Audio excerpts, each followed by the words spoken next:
Di bulan Ramadan ini, ada banyak hikmah yang bisa kita petik. Tidak hanya melatih kesabaran untuk menahan lapar dan haus, namun juga melatih keimanan kita hingga mendapatkan gelar takwa.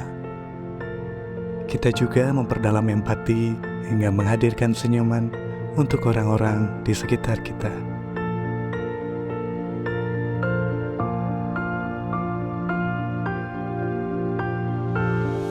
Bulan Ramadan yang mulia ini telah berakhir, menghantarkan kita pada bulan Syawal di hari kemenangan. Mari pertahankan semangat ibadah serta kemuliaan Ramadan hingga kita bisa menyambut Ramadan selanjutnya. Global Lesson Relief Indonesia mengucapkan Selamat Hari Raya Idul Fitri, mohon maaf